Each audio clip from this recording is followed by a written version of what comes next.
Jada used 240 to pass her FTCE exams. She writes that our study guides were thorough, understandable, and adaptable to every learning style. Well said, Jada. My name's Jessica Solano, and I've worked in education since 2008. In fact, I was the 2017 Florida Teacher of the Year. Now I get to partner with 240 to help teachers in Florida pass their certification exams. And today, I get to help you.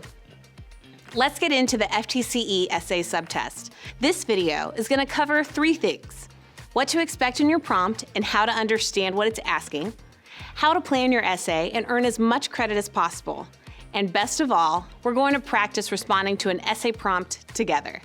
The FTCE General Knowledge Test, or GK for short, is required for every teacher in the state of Florida. The GK is divided into 4 subtests: essay, English language skills, reading, and mathematics. But for now, we're just going to focus on the essay portion. Is that? Oh yeah, that's somebody who's about to rock their GK essay. So, the GK essay test consists of just one essay question, and you're getting just under an hour to write it, about 50 minutes altogether. It all starts with a prompt. That's the question or the statement that you're going to respond to. Understanding what it's asking you to do is essential.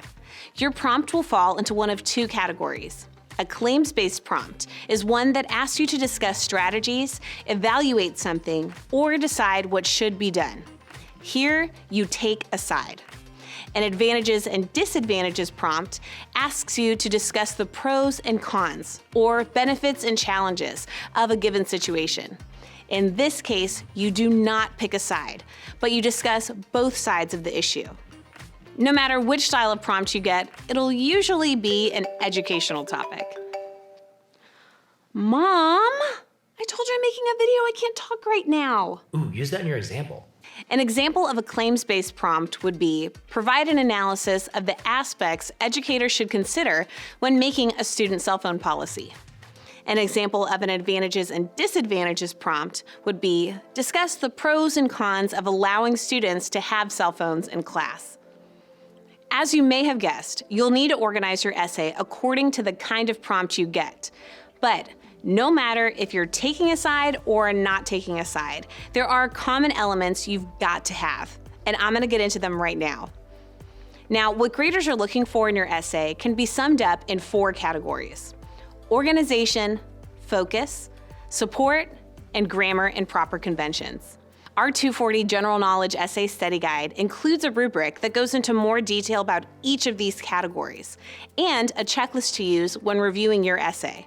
But basically, this means that you don't have to worry so much about what's in your response. What really counts is how well you write it. Here are some important tips to help you earn credit. A strong thesis statement is a must-have. A thesis statement is a sentence you'll write in your first paragraph that sets up the focus of your essay. It should directly answer the prompt and set up the rationales or reasons behind your answer. I'll give you an example. Let's use a prompt I mentioned earlier. For this prompt that asks what aspects educators should consider when setting up their cell phone policy, here's a strong thesis. It answers the question, clearly stating 3 specific aspects.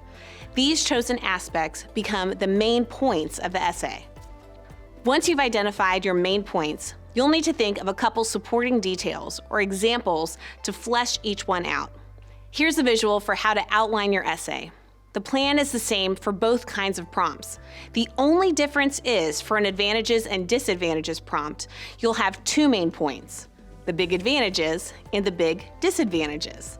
For other claims-based prompts, your main points will be your reasons, your strategies, or whatever the prompts ask you to identify. There are usually 2 or 3. You probably shouldn't include more than 4. The next tip is to make each one of those main points the focus of a body paragraph. So my example about the cell phone policy would have 3 body paragraphs. You set up your argument and thesis statement in the opening. Focus on each reason in the body paragraphs, and then you'll just need a closing.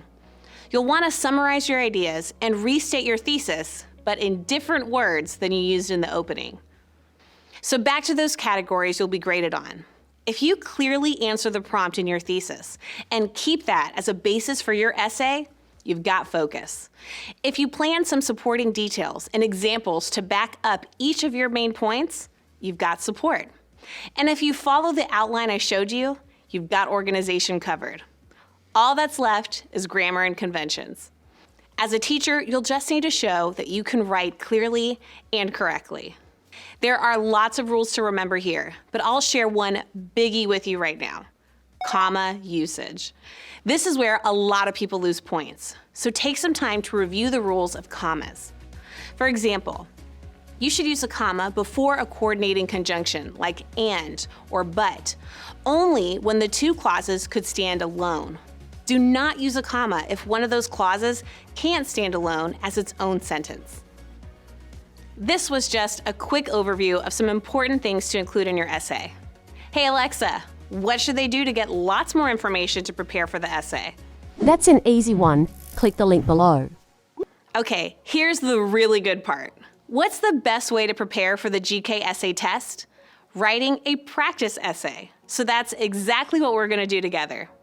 I'll give you a prompt, and then I'm gonna walk you through the whole process, from planning and outlining your answer to actually writing and checking it. Okay, here's the prompt. Studies say that children can concentrate on one task for 2 to 5 minutes for each year of age, and in recent years, that number has been decreasing. Discuss techniques that educators can use to adapt to students' shorter attention spans. Now think to yourself, is this a claims-based or an advantages-disadvantages type of prompt? Yep, claims-based. It's asking us to identify techniques or strategies that teachers should use with students with shorter attention spans. What we're not doing is discussing the pros and cons of a shorter attention span, or what caused them. Okay, the first thing we need to do is answer the prompt by writing our thesis statement. I'm gonna pick 2 or 3 specific techniques to use with students with shorter attention spans. Well, first, we can build breaks into learning. Chunking academic time should help. Next, we can make sure that we're designing lessons that pique student interest to keep them engaged as long as possible. So we've got our thesis. Some techniques that educators can use to adapt decreasing attention spans include building breaks into learning and designing lessons that incorporate student interest. So that thesis statement is clear and to the point. Those 2 techniques that we identified will become our main points and the focuses of our 2 body paragraphs. But our points need support. Don't we all? How can we describe or explain our idea about building in breaks? Well, it means we need to shake things up occasionally and to not expect students to be on for the entire class time. Giving breaks will work because it allows students to feel refreshed, and then they're able to refocus. And how can we support our point about lessons that interest students? That's going to mean figuring out what your students like and what they care about, and giving them choice is a great example of a way to keep their interest. Okay, here's the outline. Now it's time to flesh it out and write. We'll start with our opening paragraph. I'll explain what we're writing as we go, and you can pause the video to read whenever you need to. We'll start with a general introductory statement about the topic.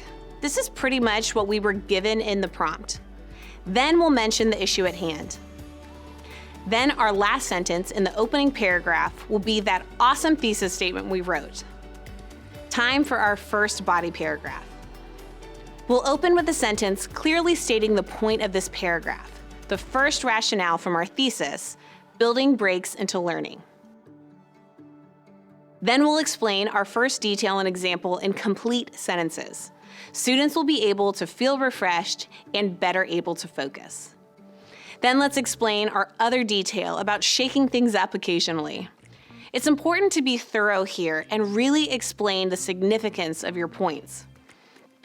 And we'll tie this paragraph together with a closing sentence, bringing the focus back to the main points, taking breaks. So, speaking of breaks, when's lunch? After the video. Okay. Time for body paragraph number 2. I did the same thing here as in the first body paragraph. Opening sentence, explain the supporting details and examples, and then the closing sentence. I didn't stop at the surface level. I dug deep and I explained why each point was important and what exactly it would look like in my classroom. And I used specific examples, like this sample assignment here. Hey, isn't this great practice? Guess what? The 240 Study Guide has more sample prompts and responses like this one to help you feel more comfortable and confident on test day. Okay, time for the closing paragraph. Let's restate our thesis, but remember, you gotta use different words than we did in the opening paragraph. We'll sum up our supporting details from the body paragraphs. And finally, we'll bring our focus back to the goal of the prompt. You can even zoom out a little and explain why what you wrote is significant or beneficial in the bigger scheme of things. We did it. We finished the entire essay. Our paragraphs are organized, we stayed focused on our points from our thesis, we used supporting details and examples, and I don't see any grammatical or punctuation errors. Now that was just a quick overview of some of the most important things to know for the GK Essay test. But if you want to see them all, you gotta check out the Essay Study Guide linked below. Congratulations on finishing the video. If you found it helpful, give it a like. There is still plenty more to learn. Did you know that 240 has helped thousands of teachers in Florida pass their exams?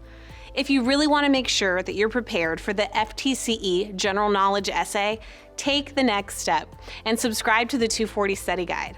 It's test aligned, so you know precisely what you need to study. And it has practice prompts, outlines, a video, and tons of tips, so you can be sure you're ready. And don't forget about that money-back guarantee. So click the link below right now and get started.